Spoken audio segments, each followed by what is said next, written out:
सभी को नमस्कार। आज के सत्र में हम वरिष्ठ अध्यापक आप सभी विषयों के लिए, या आप एसएसटी से हैं, हिंदी से हैं, विज्ञान वर्ग से हैं, उन सब के लिए आरपीएससी द्वारा प्रवेश पत्र जारी कर दिए गए हैं। और उन प्रवेश पत्र के अनुसार आपको डिस्ट्रिक्ट और डिस्ट्रिक्ट के अंदर आपका सेंटर किस स्थान पर है, लोकेशन है, वो पता कर। तो उस लोकेशन के साथ साथ एक आरपीएससी द्वारा, हालांकि ये बहुत कॉमन चीज़ें हैं, आप सबको पता भी है कि दिशा निर्देश नाम से एक पॉइंट डाला गया है प्रवेश पत्र पर। तो उन पॉइंटों में काफ़ी ऐसे पॉइंट्स हैं जो महत्वपूर्ण हैं और पहली बार आरपीएससी द्वारा डाले गए हैं। पहली बार बताया गया है कि आपको ये चीज़ों का दिशा निर्देश है, इन चीज़ों को आपको पालना करनी है। यदि आप पालना नहीं करते हैं तो आप परीक्षा से बाहर कर दिए जाएंगे।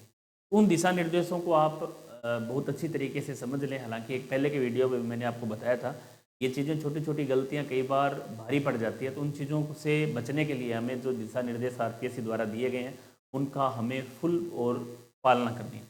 क्योंकि जब भी आप परीक्षा देने जहाँ भी जाएंगे, जहाँ भी आपका सेंटर होगा, तो वहाँ आपका कोई जानकार ऐसा कुछ नहीं होता है, ना कोई वहाँ संबंधित व्यक्ति होता है।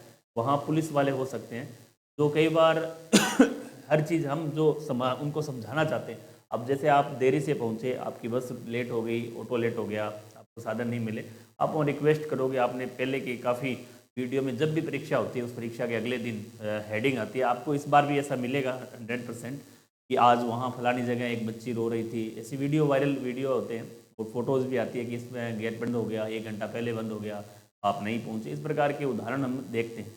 तो उन सब चीज़ों से बचने के लिए हमें दिशा निर्देश बहुत साधारण और सिंपल तरीके से दे रखे, उनको आपको केवल पालना करनी है। 22 दिशा निर्देश लगभग शायद हैं, अपने देखेंगे, इनमें से 4-5 दिशा निर्देश अपने काम के हैं, महत्वपूर्ण है। बाकी हमें ध्यान रखें, ना रहे भी रहे तो भी कोई ज़रूरी नहीं, लेकिन 4-5 ऐसे दिशा निर्देश हैं, ऐसे पॉइंट्स हैं जो हमें ध्यान में रखने हैं। तो हम उन दिशा निर्देश के बारे में जानने का प्रयास करेंगे, देखेंगे कि क्या क्या दिशा निर्देश हैं, इनको आपको सख्ती से पालना करनी है।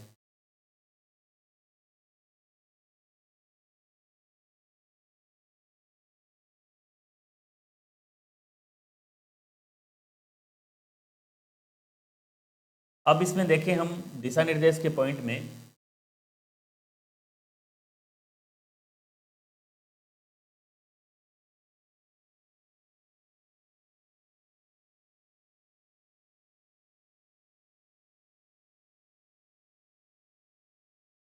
परीक्षार्थियों को मुख्य अनुदेश दिए गए हैं, निर्देश दिए गए हैं। कौन कौन से ऐसे निर्देश हैं जो हमारे काम के हैं। इसमें देखें कि ई प्रवेश पत्र, ई प्रवेश पत्र की हम बात करें, ई प्रवेश पत्र प्रोविजनल परीक्षार्थी,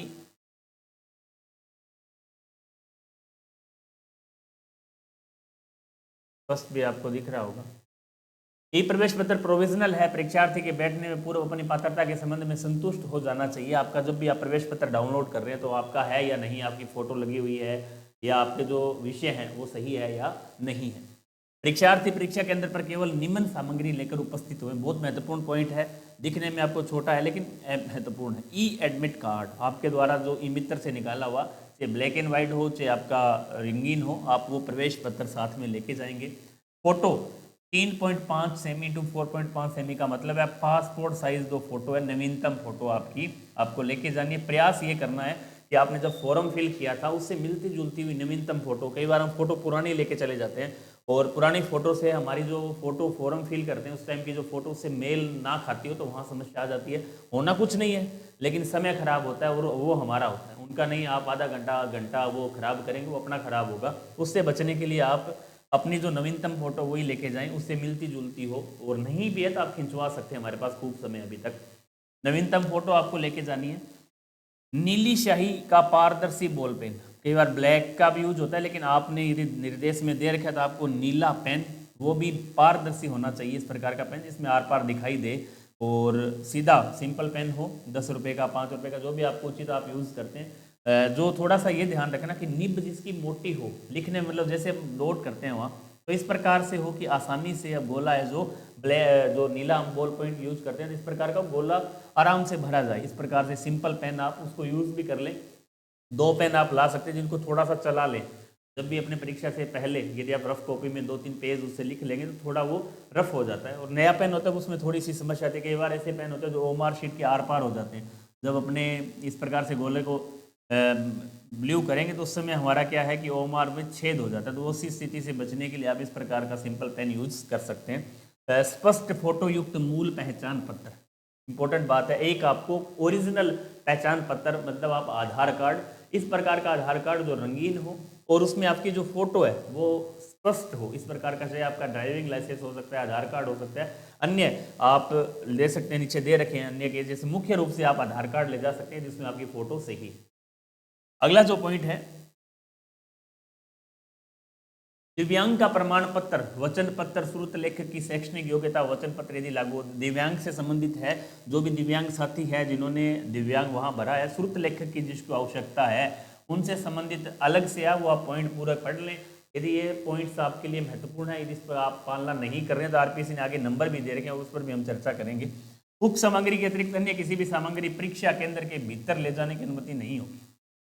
ये केवल श्रुत लेखक से संबंधित वचन पत्र, श्रुत लेखक की शैक्षणिक योग्यता, वचन पत्र, यदि श्रुत लेखक है तो वो अपने ये डॉक्यूमेंट साथ ले जा सकते हैं, बाकी इस जो ऊपर वाले डॉक्यूमेंट है इसके अलावा आप कुछ भी अंदर नहीं ले जा सकते। तीसरा पॉइंट भी बहुत महत्वपूर्ण है, हमेशा लगभग कोई भी परीक्षा जो होती है उसमें ऐसा नियम देखा जाता है लगभग कि आधा घंटा या 45 मिनट, लेकिन यहाँ क्या रखा है कि परीक्षा केंद्र में किसी भी प्रकार के परीक्षार्थी को प्रत्येक प्रश्न पत्र की परीक्षा प्रारंभ होने के 60 मिनट पूर्व आपको प्रवेश दिया जाएगा, उसके पश्चात गेट आपके बंद हो जाएंगे। मतलब मुख्य द्वार, चाहे आपका सेंटर स्कूल में है, कॉलेज में है, कॉलेज का जो मुख्य द्वार है उसमें एंट्री आपकी 60 मिनट पहले कर दी जाएगी, 60 मिनट के बाद आपको एंट्री किसी भी हाल में नहीं दी जाएगी। जैसे आपका परीक्षा का टाइम 9 बजे है तो आप 8 बजे ठीक वहाँ पहुँच जाएं। उसके लिए आपको पहले भी मैंने बताया था, कोशिश ये करें कि आप एक दिन पूर्व परीक्षा केंद्र पर, परीक्षा सेंटर जो आपका जिला है वहाँ पर हाल में पहुँच जाएं। ऐसा नहीं कि हम सुबह जल्दी चले जाए, क्योंकि आपका दोनों शिफ्ट में पेपर है, सुबह 9 बजे के आसपास और शाम को भी है, दोनों शिफ्ट के अंदर है, तो आपको सुबह 1 घंटा पहले पहुँचना है, तो आप ठीक एक दिन पहले उस सेंटर पर पहुँच जाएँ। उसके आसपास आपका जो भी रहने की व्यवस्था उसको वहीं की जाए और वहाँ से आप आसानी से, वहाँ से आधा किलोमीटर आप आसानी से सुबह चल के भी जा सकते हैं, ऐसी व्यवस्था हो। क्योंकि कई बार टैक्सी वगैरह टेम्पू नहीं मिलते हैं, उस स्थिति में बस भी नहीं मिलती है, भीड़ भाड़ इलाकों में कई बार जाम भी लग जाते हैं, तो वहाँ समस्या हो जाती है। ऐसी स्थिति आपके साथ ना हो, उससे बचने के लिए आप ठीक पहले दिन पहुँच सकते हैं। महत्वपूर्ण पॉइंट है। इसके साथ साथ परीक्षार्थी का परीक्षा केंद्र में करेक्शन पेन, व्हाइटनर, सफेदा ले जाना पूर्णतः प्रतिबंध होगा। कई बार हम ओएमआर शीट को गलत भर दी और आपके साथ आप व्हाइटनर ले जाते हैं, तो व्हाइटनर वगैरह का यूज़ आपको बिल्कुल नहीं करना है। ओएमआर का मैं आपको पहले बता चुका हूँ, बहुत आसानी सावधानी उसके अंदर रखनी है। आप पहले पेपर पर टिक करें प्रश्नों को, उसके बाद जो उत्तर सही है उसको आप एक साथ ना भरें, जैसे जैसे आप टिक करते जा रहे हैं। मतलब आपने जैसे 60 प्रश्न पहले किए तो उनको आप पहले 60 प्रश्नों को देख के एक एक को आप टिक कर लें और ओएमआर में भर लें। उसके बाद आगामी जब भी आप प्रश्न करो तो उनको एक साथ फिर भर लें। ऐसा नहीं है कि आप एक कर रहे हो और उधर भर रहे हो। कई बार सीरीज गलत हो जाने के कारण ओएमआर शीट आपको दोबारा वहाँ नहीं दी जाती है, क्योंकि उसकी एंट्री होती है, ओएमआर का जो क्रमांक है उसकी एंट्री होती है, पेपर की एंट्री होती है, तो आप उसका ध्यान विशेष तौर से रखें। अभ्यर्थी परीक्षा केंद्र पर पहचान हेतु मूल आधार कार्ड रंगीन प्रिंट लेकर उपस्थित होंगे। मूल आधार कार्ड का मतलब आपका मूल जो फोटो युक्त आधार कार्ड है, आपको फोटोकॉपी नहीं चलेगी, उसकी प्रतिलिपि नहीं लेके जानी है, मूल लेके जाना है, रंगीन प्रिंट उसका। यदि मूल आधार कार्ड पर फोटो पुराना है तो आप ड्राइविंग लाइसेंस, पासपोर्ट साइज मतदाता पहचान पत्र, रंगीन नवीनतम फोटो हो, जो भी आपके पास नवीनतम स्पष्ट फोटो वाला पहचान पत्र वो आपको लेके जाना है। अभ्यर्थी परीक्षा के दिन केंद्र पर प्रवेश के लिए नियत समय से प्राप्त समय पूर्व ही आवश्यक रूप से उपस्थित हो जाएं। समय पर पूर्ण हो सके, देरी से आने पर तलाशी के समय लगने के कारण परीक्षा में शामिल होने से वंचित हो सकते हैं। आप थोड़ा देरी से पहुंचते हैं, तलाशी भी होती है या आपसे बाहर भी कर दिया जाता है, वो उनके नियम में स्पष्ट लिखा हुआ है, तो आप भी उसमें कुछ भी नहीं कर पाएंगे। मैं आपको पहले बता चुका हूँ कि जहाँ पुलिस वाले वगैरह खड़े रहते हैं वो इतना आप पर ध्यान नहीं रखेंगे, क्योंकि उनका काम है, उनको आदेश जो दिया गया, स्कूल मैनेजमेंट जो भी है, प्राइवेट स्कूल भी हैं, कुछ गवर्नमेंट स्कूल भी हैं, उनके जो भी सुप्रिटेंडेंट होंगे वो इतना आपसे मामला उस तरीके से नहीं देखेंगे, क्योंकि उनको ड्यूटी दी गई है, कर्तव्य है उनका। यदि वो लापरवाही करते हैं तो उन पर भी कार्रवाई होती है। तो आप अपना जो समय रहते आप आसानी से वहाँ आराम से पहुँचे। परीक्षा केंद्रों पर अभ्यर्थियों की गहन सुरक्षा जांच की जाएगी तथा परीक्षार्थी लाख की पतली चूड़ियाँ, महिला अभ्यर्थी ध्यान दें, गहन सुरक्षा का मतलब आप एक केवल लाख या कांच की जो चूड़ियां हैं साधारण वो यूज कर सकते हैं। इसके अलावा आपने यदि परीक्षा केंद्र पर किसी प्रकार की घड़ी, धूप का चश्मा, बेल्ट, हैंडबैग, हेयर पिन, ताबीज, cap, hat, scarf, stole, shawl, muffler का यूज नहीं करना है। बहुत इंपॉर्टेंट है। सर्दी के मद्देनजर आप, कई बार बच्चे क्या है कि बहुत ज़्यादा जैसे कोट भी ले लिया, कैप भी ले ली, मफलर ले ली या बेल्ट वगैरह वो यूज़ नहीं करते हैं साधारण। अगली लाइन देखिए, इंपॉर्टेंट है कि सर्दी के मौसम में मद्देनजर साधारण गर्म कपड़े, जैसे आप साधारण स्वेटर पहन सकते हैं, बहुत बड़ा कोट नहीं, केवल साधारण स्वेटर। शूज आप यूज कर सकते हैं, सिंपल पहनकर परीक्षा में बैठने तो अनुमति किया जाएगा। आप शूज ले जा सकते हैं, पहन सकते हैं, लेकिन ऐसा नहीं है कि आप बहुत ज़्यादा मफलर, टोपी और ऐसे बिल्कुल अलग बन के जा रहे हैं, जैसा आपको नहीं करना है। वहाँ ये चीज़ें तलाशी होगी, वहाँ परेशान होते हैं। अगला पॉइंट है, सिख धर्म के लिए कड़ा, कृपाण, पगड़ी आदि धार्मिक प्रतिधारणा में शामिल होने करके प्रदान की जाती है। अन्य कोई संदेशप्रद उपकरण वस्तु पाया जाता है तो उसे परीक्षा के अंदर से अनुमति नहीं मिलेगी। तो ये सबसे ज़्यादा महत्वपूर्ण वे पॉइंट्स थे जो हमें ध्यान में रखने। आगे आप पूरा इसको आराम से पढ़ सकते हैं। आगे एक आधा पॉइंट और भी महत्वपूर्ण है, जैसे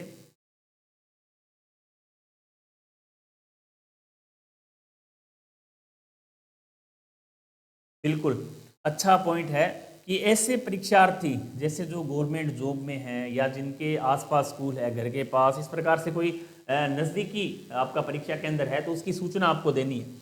परीक्षार्थी जिनका परीक्षा केंद्र उसी संस्था में है जहां वे कार्यरत है, जैसे कोई टीचर हो सकता है, जैसे मैं पढ़ा रहा हूं और मेरा सेंटर उसी स्कूल में आ गया, तो कम से कम 2 दिवस पूर्व केंद्राधीश सूचना देनी होगी आपको। जो केंद्राधीक्षक है, केंद्राधीक्षक जो भी होंगे उस स्कूल के, उनको सूचना देनी होगी। नहीं करने पर, परीक्षा दिवस को सूचना देने पर परीक्षा में बैठने नहीं दिया जाएगा। इसकी समस्त जिम्मेदारी परीक्षार्थी की होगी। इसके बाद परीक्षार्थी को परीक्षा संपन्न होने के पश्चात प्रश्न पत्र, बुकलेट और ओएमआर उत्तर पुस्तिका की कार्बन प्रति ले जाने की अनुमति होगी। आप पेपर साथ में ला सकते हैं और जो कार्बन कॉपी है ओएमआर की, वो आप आराम से उस समय भरें, ताकि आप, ये समस्याएं जब आती है, जब हम कई बार ऐसा मैंने भी देखा है कि आप रोल नंबर, प्रवेश पत्र, जब रिजल्ट आता है, बहुत से ऐसे साथी थे पिछली बार के, जैसे कई बार 1 साल बाद, 2 साल बाद वेटिंग लिस्ट वगैरह आती है। तो मेरा खुद का जो रिजल्ट आया था अभी 2016 का, सेकंड ग्रेड में मैं चयनित हुआ था, उसका उस दिन इतनी बड़ी समस्या हो कि रोल नंबर नहीं है। हालांकि मेरे को याद थे रोल नंबर, उम्मीद थी कि उसका सिलेक्शन होगा, तो 2-4 बार देखा, फ़ोन में भी सेव थे, लेकिन उस दिन एकदम ध्यान में नहीं आए। तो जब पुरानी मैंने फाइल देखी तो उसमें मेरी कार्बन कॉपी पड़ी हुई, तो उस पर मैंने पेन से, घर पे, वहाँ तो आप कार्बन कॉपी पे तो एक बार पेन से लिखते हैं लेकिन वो मिट जाते हैं थोड़े दिन बाद, लेकिन घर पे आके मैंने उसको क्या पेन से लिख लिया, तो आप आसानी से उनको याद रख सकते हैं, आगे टाइम तक आपको काम आएगी। उसके साथ साथ जब आरपीएससी कई बार 2 महीने 3 महीने बाद आंसर की जारी करते हैं, तो उस समय भी हम पेपर में मिलान आसानी से कर सकते हैं।